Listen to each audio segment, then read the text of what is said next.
I want to talk about two things. Why, and how is it that people don't value someone or hold regard for their feelings and allow themselves to be that, just that, themselves, and to love and be loved by someone until it's too late and they've pushed that person so far away that internally that person can't allow themselves to be with or continue to deal with you. That they've pushed them so far off that it would take God himself to grab them by the hand and literally escort them back to you. We don't get it. We treat people as if they are disposable, as if their feelings don't matter unless they're doing or saying or in alignment with what it is I want at that moment. Otherwise, I don't care to hear you, see you, or I'm not interested in what you feel, think, or say at all. Wake up, people. This is not how we do. It's not how it's supposed to be. You can't tell somebody they're your friend. You can't tell somebody they're your brother. You can't tell somebody I love you and treat them like that over and over and over again and expect for it not to sink in. They say if someone shows you who they are, believe them. If they tell you enough times, believe them. See, there's this thing called max capacity.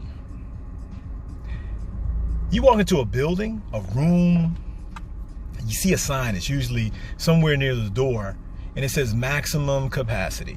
And that sign tells you how many people can fit into that room without it becoming a fire hazard.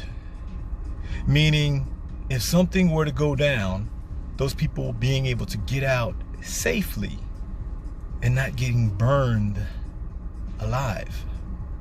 Well, your heart and your mind have the same type of thing. It's called maximum capacity for the BS, drama, trauma, negative influence. And it has a cap. Everybody doesn't know it, but there is a capacity. And at some point, it's bursting at the seams. And it will push it all back out. It's like a super duper water balloon that won't burst. You fill it with water and fill it with more water until it grows and grows and grows. And instead of it exploding, at some point it redirects and forces all of that right back out in the direction in which it came. See, it's not the danger of the seams bursting and more of the negativity going in. Rather, it's the danger of the capacity being filled. And now that whatever it is that you've been force feeding into there, into that person, into that spirit, into that soul, that heart, that mind, is now coming rushing right back out with force.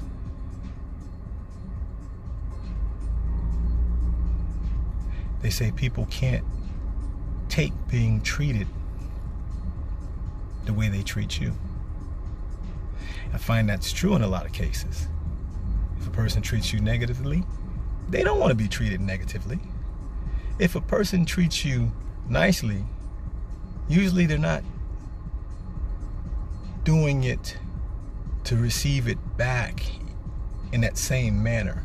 Because it's one of two things. Either they're treating you nicely because they have a ulterior motive, in which case they're not going to trust you treating them nicely, or they're treating you nicely just because that's how they do, and they don't really expect it back from you, or at least not in the form of being intentional.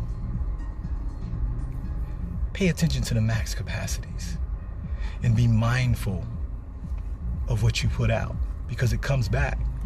Karma, yin, yang, synergy, however you want to put it, comes back, not just in the physical sense, but in the spiritual, mental, emotional sense as well. Value people. especially those you say you value. Second thing I want to talk about is, why is it that everybody thinks they can handle everybody else's business better than they can? Now, I'll give it to you. Yes, you have a different perspective when you're looking at something from the outside. You can see the angles a little better. And we tend to oversimplify and say, if it were me, I would ... Problem is, we don't have that emotional, intellectual, or spiritual tie-in. Whatever the tie-in is that is binding that person that is in the situation that we think we could do better than, we don't have that. So yes, given all things being equal, maybe we can make a better choice. But things aren't going to be equal. That's why it's a situation, whatever it is. So the next time you are oversimplifying someone else's life, someone else's situation, someone else's problem, and not understanding or considering what it is they're actually going through, because you don't have their view just like they don't have yours, you might want to check yourself. Think about your adversities, because we've all had situations where we thought back on and said, man, had I known, or had I thought about it from this perspective, I would have done that. If then that. It's not an app.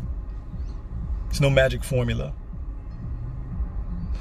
Stop thinking you can handle someone else's business, life, problem better than they can. In your mind, you can, because it's not really your problem. You're just analyzing it. But it's their world, it's their reality. Let's be empathetic. Let's be sympathetic. Let's look at things from a real perspective, which involves emotion, intelligence, intellect, and tie-ins, faith, spirituality. All these things that make up this thing called a person.